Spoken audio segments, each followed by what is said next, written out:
Saat Kau yang membuka pintu, tak ada yang menutupnya.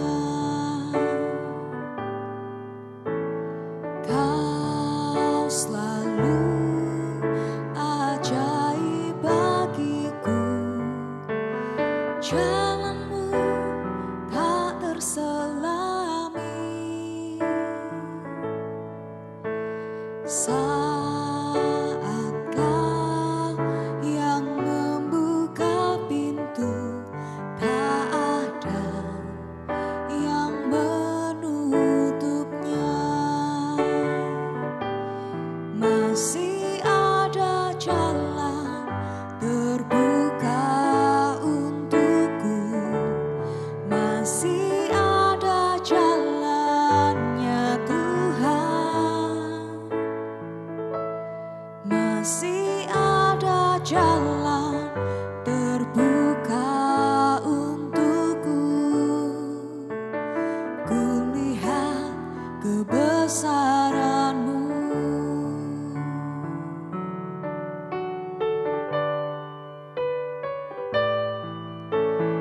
Kau selalu ajaib bagiku, jalanmu tak terselami. Saat Kau yang membuka pintu, tak ada yang menutupnya. Masih ada jalan terbuka untukku, masih ada jalannya Tuhan, masih ada jalan terbuka untukku. Kulihat kebesaran-Mu.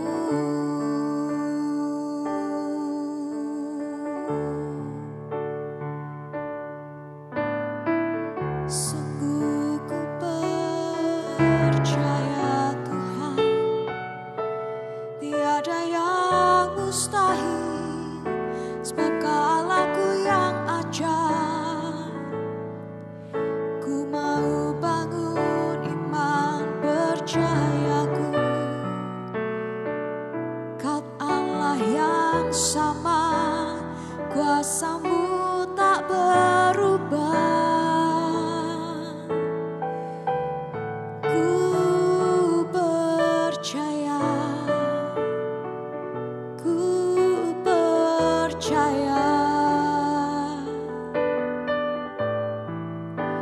Kau sanggup lakukan perkara yang hebat Tuhan. Kau sanggup kerjakan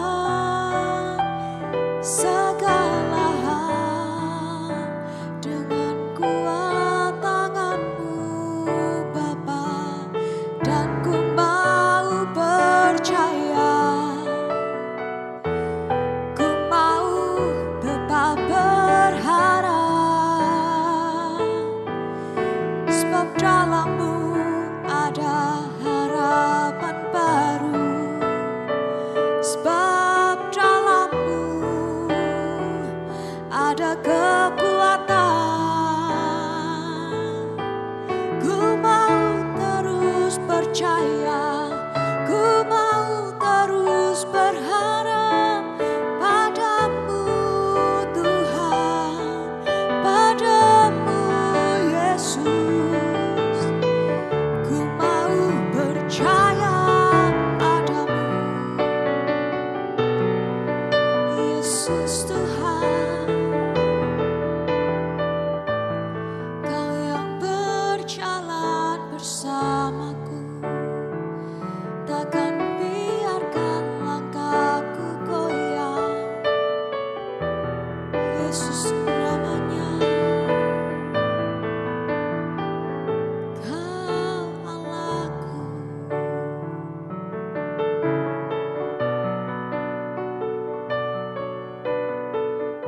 disebut tidak ada yang mustahil bagimu Tuhan. Dan kami mau terus bangkitkan iman percaya kami. Sebab tidak ada yang mustahil bagimu Tuhan. Tidak ada yang mustahil bagi Allahku yang dahsyat. Dan dengan penuh iman percaya kami mau nyatakan. Masih ada jalan terbuka untukku. Masih ada jalannya Tuhan. Masih ada jalan terbuka untukku. Kulihat kebesaran-Mu.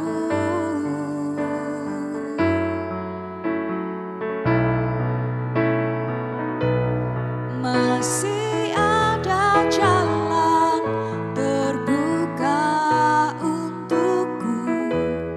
Masih ada jalannya Tuhan. Masih ada jalan terbuka untukku. Ya, kulihat kebesaran-Mu. Kulihat kebesaran-Mu. Kulihat kebesaran-Mu.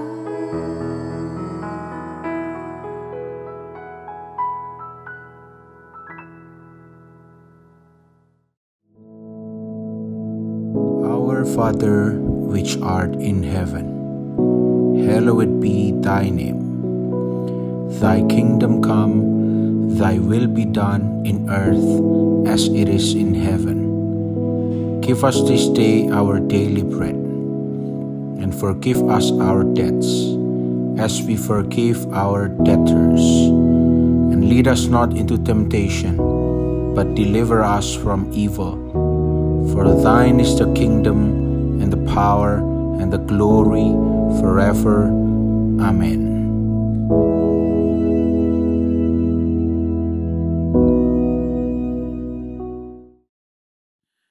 Shalom, puji nama Tuhan, selamat pagi, selamat berjumpa kembali. Mari sebelum kita beraktivitas, kita mau sama-sama merenungkan kebenaran firman Tuhan. Dan pagi hari ini kita akan buka sama-sama dalam Roma. Kita baca dulu ayat yang ke-13 dari pasal 14. Ya, Roma 14 ayat 13. Lalu kita akan lompat ke ayat yang ke-19. Roma pasal 14 ayat yang ke-13. Firman Tuhan berkata begini, karena itu janganlah kita saling menghakimi lagi, tetapi lebih baik kamu menganut pandangan ini. Jangan kita membuat saudara kita jatuh atau tersandung.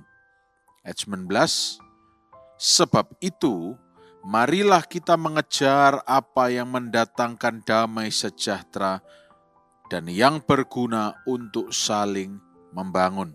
Amin.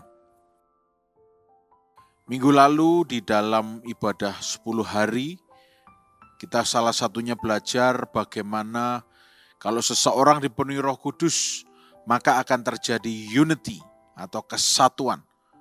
Sebab kalau iblis itu ciri-cirinya, si jahat itu ciri-cirinya selalu terjadi pecah belah.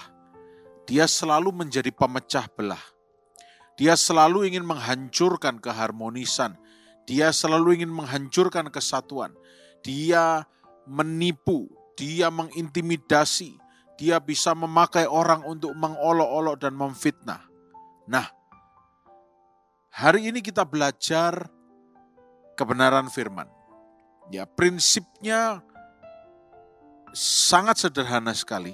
Ayat 19, marilah mengejar apa yang mendatangkan damai sejahtera dan yang berguna untuk saling membangun. Kalau saudara baca dari ayat 13, perikopnya sangat keras sekali. Ya, Paulus ini menuliskan surat kepada jemaat yang di Roma. jangan memberi batu sandungan. Ya. Mari kita yang hidup saat ini sebagai anak-anak Tuhan, at least hal yang paling sederhana yang bisa kita lakukan, kita tidak menjadi batu sandungan bagi orang lain. Oh, kalau kita dengar dari orang lain, kita dengar dari si A misalnya bahwa si C mengolok-olok kita dan itu belum terbukti, itu urusan lain. Tapi ketika kita yang menjadi pelaku, ketika kita yang menjadi batu sandungan, nah ini mari kita sama-sama minta Roh Kudus mengubahkan kita sehingga dengan adanya kita di dunia ini justru akan ada kesatuan yang terjadi. Karena kita memilih untuk memikirkan, melakukan, ya, mengejar apa yang mendatangkan damai sejahtera. Ya. Bukan sebaliknya mengejar hal-hal yang memecah belah. Pokoknya aku yang harus paling hebat, orang lain gak boleh kelihatan hebat. Pokoknya aku yang harus paling wah, orang lain tidak boleh paling wah. Ini prinsip yang sederhana sekali, yang dari dahulu ternyata sudah jadi masalah. Mari kita tidak lagi saling menghakimi, saling menjatuhkan. Ya. Kemarin saya berkhotbah di Kota Blitar beberapa hari yang lalu di hari Minggu, dan saya pakai istilah gini, kalau sampai kita masih belum dipenuhi dengan Roh Kudus dan mulut kita ini masih berkata-kata yang menyinggung orang, itu minta dinyonyok pakai api aja mulutnya. Dan ada seorang pelayan Tuhan di sana yang bilang, iya Pak, saya ini mulutnya kayak gini, harus dinyonyok sama api. Orang ini sadar bahwa orang ini tidak sempurna. Orang ini sadar bahwa dia tidak mendatangkan damai sejahtera, bahkan di dalam keluarganya sendiri. Dan ketika dia minta didoakan, dia nangis. Dia terus berkata, Pak, saya pengen berubah, saya pengen berubah, saya pengen berubah. Ya, kita cuma berkata, minta Roh Kudus penuhi supaya kita berubah. Bukan menjadi pemecah belah, tapi menjadi pribadi yang membawa damai sejahtera. Saudara, saya paham bahwa kadang-kadang kalau kita melakukan sesuatu atau mengatakan sesuatu, maksudnya benar, tetapi eksekusinya kurang tepat. Ya. Contoh, misalnya, ini saya ambil dari ini, itu orang yang saya temui yang di Blitar itu yang cerita sendiri. Ya, saya nggak pakai contoh siapapun yang ada di sekeliling saya. Ini orang yang saya tidak benar-benar kenal ya. Maksudnya baik untuk menyuruh keluarganya melakukan ini dan itu. Tapi caranya, eksekusinya kurang baik. Sehingga justru menimbulkan perpecahan. Tahu gitu ya. Aku tidak mau dibelikan baju. Ya. Tahu gitu aku beli sendiri baju. Dan seterusnya. Akhirnya terjadinya kerenggangan hubungan. Perpecahan dan seterusnya. Nah, Paulus sudah mengingatkan. Mari mengejar apa yang mendatangkan damai sejahtera dan yang berguna untuk saling membangun. Ya. Mari kita bahasa aslinya ya, mengejar apa yang perlu dikejar. Ya. Yang enggak perlu dikejar jangan dikejar, ya. Coba kita lihat 1 Timotius 6 ayat 12. 1 Timotius 6 ayat 12 pun berkata apa? Bertandinglah dalam pertandingan iman yang benar. Ya. Dan rebutlah hidup yang kekal. Untuk itulah engkau telah dipanggil dan telah engkau ikrarkan ikrar yang benar di depan banyak saksi. Fight the good fight of faith.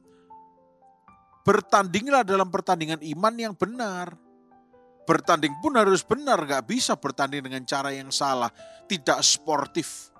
Ya, atau pertandingan yang kurang baik. Contohnya siapa yang merampok bank paling banyak, itu pertandingan tapi bukan pertandingan yang benar. Siapa yang kill count-nya, menghabisi nyawa orang paling banyak, Itu pertandingan, tetapi bukan pertandingan yang benar. Ya. Tapi seperti dulu di Yunani sana, kita tahu bahwa Yunani ini adalah pencetus Olimpiade. Ya. Dulu di Yunani ada sebuah lomba lari yang unik. Bukan siapa yang mencapai garis finish dulu yang jadi pemenangnya. Bahkan tahun 86 kisah ini diangkat oleh Dr. Joseph Stowell, ya, dengan bukunya yang berjudul Fan the Flame. Ya. Nah, dulu orang-orang atlet-atlet Yunani berlombanya sambil membawa obor. Ya. Bertandingnya dengan benar, bagaimana caranya?